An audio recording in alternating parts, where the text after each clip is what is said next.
Okay. So thank you, Neil, for taking the time to join me Pleasure. today. And then from your perspective, how did that 1 hour a week fit into Tony's workflow? So the thing is, it's about commitment, right? Mm. So when Tony told me about that, I said, well, now's your opportunity to commit. You're going to be held accountable for 1 week, 1 hour every week. And not only that, but luckily it's going to happen before work. So you're going to have to get up a little bit earlier, start a little bit earlier, but this is your opportunity to commit. So from that point of view, it does require the individual gives a little bit, but they're going to get a lot more. So yeah, fit it in perfectly. Very happy. And did it make ongoing development more manageable, the 1 hour a week? Yeah, I think because for me, what 1 hour does is it holds you accountable to something consistently. Mm. So, you can hide behind the screen and you can do like online courses and you can train yourself and you can set your own agenda and you can like manage yourself. But when you've got to walk into a group environment every week, suddenly you're being held accountable. Mm. And for me, that was the big value in the weekly check-in. And that's why I still do it for Tony, is because it's that accountable moment every week. It's not going to go away, where you've got to reflect on where you are in the sales journey. And another part on the training was that Tony got assignments each week. So whatever Mm. we discussed and he was taught, he then had to apply. How did that stand out for you in Tony's growth? So, I mean, I think you almost want me to pick one. I think that was the initial ask. Yeah. It's very hard to pick one, which is the favorite. Mm. I think they were all super, super valuable, particularly like the proposal writing. Mm. Um, but I think coming back to my earlier point of finding salespeople who have a natural ability to be able to cold call, the other thing which salespeople miss is asking for the deal. Mm. Like close, close, close, close. And I see it time and time again where salespeople develop these wonderful proposals, great initial relationships, and they never ask for the deal. And this actually happened to Tony. So it was a big deal. It was Engen Kuberg. I Okay. think it was a lot of bins and a lot of pest work. And about 6 months ago, the deal came in, and Tony went, oh, but that's my deal. And we were like, what do you mean it's your deal? He said, yeah, but I saw them in August 2023 or whatever it was, and I sent them a whole proposal and blah, blah, blah, blah, blah. But I said, Tony, but they phoned the office to sign up to us. Mm. Why did they phone the office? I said, did you ever follow up? He went, oh no, I never followed up. So my favorite module is close, close, close. It's a natural closing, hey? Never give up. Yeah. Absolutely. Yeah. Never give up, always follow up. Yeah. Takes 5 no's to get a yes, doesn't it? Absolutely. Yeah. And it's all the small yeses that lead up to that big one. It should all just happen naturally as such. Yeah. Correct. Tell me, Neil, how did the sprint scorecard that we did initially help you and Tony to identify strengths and areas for improvement? Well, it's kind of like the show all, the bear all, the reality of where you are, right? So it's a little bit like imagine being in school or university and never getting a report card. Now suddenly you've got a report card. And the report card is highlighting what I like to think of as opportunities for growth. So Mm. they're not weaknesses and strengths, they're opportunities for growth. And it spells them out. So now you can no longer hide. You can actually look at yourself and you can go, these are the areas where I need to develop myself. These are the areas where I need urgent development.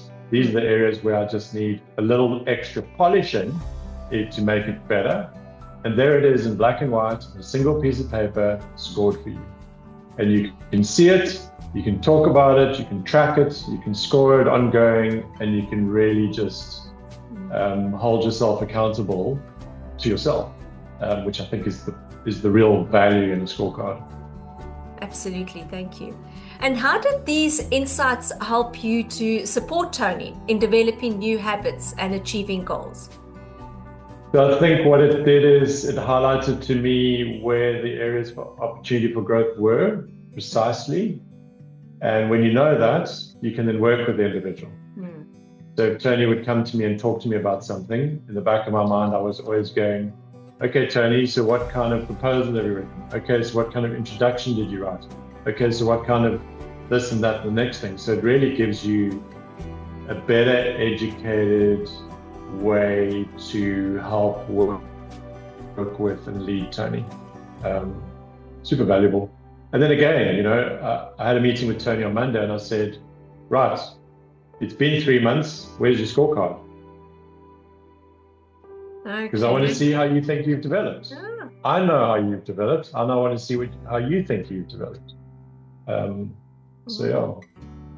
I love that. So you can use it as an ongoing tool in your business. It's fantastic. Yeah, it's really absolutely you can for the rest of time. Yeah. Tell me, Neal, have you seen Tony apply any of the sprint principles in unexpected ways?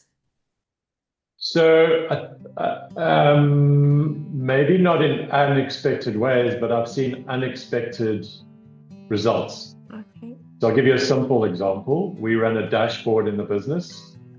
It consists of 3 columns. The first column is fetching angels.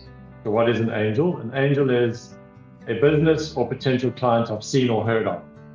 Call it an angel, sort of in the sky, kind of heard of this thing. Okay. Then we have another column called doing deals, which is we've now made contact with the angel, we've had a meeting with the angel, and we've actually sent a proposal. We call it doing deals. That's column 2. And column 3 is making money. So now you've closed the deal, we've done the first piece of business and we've invoiced them, we're making money. And the first column, which always bothered me a lot, the fetching angels, was Tony, you're probably going to close 1 in 10 angels. So you need a massive pipeline in order to achieve the target that you've set yourself. Where is the pipeline? This is not enough. You can't have 10 angels in here. You've got to have like 40, 50, 60 angels in here. And at some point during the call, after the course, I checked into the dashboard and I was like, oh my goodness. It's not twice the size it was, not 3 times the size it was, like 4 times the size it was. And I went, sprint training work. Yeah. You've also encouraged Tony to join the weekly recharge and ignite your sales group. What motivated that decision? Very simple, personal accountability. So along the lines of what I spoke about earlier, is that one moment, once a week, together with peers, to hold yourself accountable. No more complicated than that. And then hopefully through that, and through interaction with you, who's an incredible coach and mentor, is also maintain a level of motivation. Good. Yeah, because I think in sales, I always say to my sales guys, I just go, it's the best of times and the worst of times, and there's nothing in the middle. Like, you're going to be on the moon and in the gutter, or sometimes in the same day, or sometimes in the same week, and you're probably going to never be in the middle somewhere. And I think the other thing that hour a week gives Tony is maybe when he's in the gutter, interacting with other people will make him feel better. And also maybe when he's on cloud 9, he can share his victories with other people who understand the situation he's in. So yeah, I love it. Great, thank you. Don't intend stopping at any time soon. Great. Are there any specific areas for improvement you're hoping Tony will address through this ongoing support? I'm going to sound like a little bit of a stuck record here, but I think personal accountability is the number one. So, it's quite easy to come out of the amazingness that is a sprint program and your personal one-on-one training and start to kind of forget, neglect, and I think for Tony, he potentially has a tendency to do that. So I think accountability is the thing here. Holding himself personally accountable. Everything he's learned, everything he's been taught, everything he's developed, his mission, his vision, and keep that ongoing. Absolutely. And reminders are so important, Neal, isn't it? We learn something new, but unless we're reminded about it, and we also not reminded about the fact, but the application, the practical application of it, then we can forget and it doesn't become part of our habits. So that's a good point. What are some what are some measurable improvements that you've seen in Tony's sales performance since completing the sprint? So the first one I've mentioned, which is his leads, what we call fetching angels, is 3, 4, 5-fold more. So I think that's a very measurable improvement. Like, you can see it; it's tangible. There it is. The second one is the quality of the proposal that he writes. Okay. Is just on a different level compared to what he was doing. So from that point of view, he's setting himself up for success. It looks like it's been well thought out, well compiled, talks to the needs of the customer, provides solutions against those needs, which is fantastic. And then the third one is he hit 112% of his target for the year. It's fantastic. So, you can't argue with that. Yeah. Like, either you hit it or you didn't. Yes. And he hit 112%. So we'll take that to the bank and we'll celebrate it. Oh, that is fantastic. All on you, madame. Yeah. And then finally, would you recommend Sprint or the Recharge and Ignite Your Sales group to other managers and teams, and why?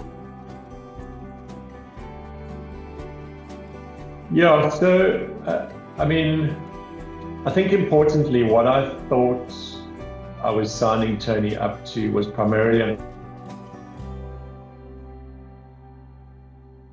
online course. What we got was very, very different to that, in that what we didn't think we were going to get was Mel, the personal coach and mentor, which is what we did get, which was incredible. What I thought he would come out with were sales skills. What he came out with is a different personality, a different motivation, a different perspective on his career. So would I recommend Sprint? Absolutely. It is so much more than just a sales training course. Like, on a different level.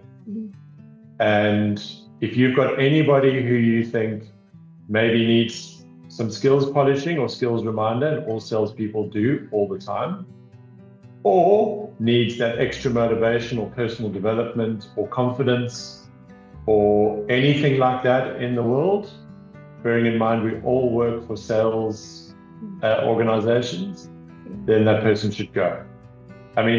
Even a receptionist, and I'm not trying to talk down to receptionists, I think they're incredibly important people in a business because they are the front of your business. And Sprint would benefit them.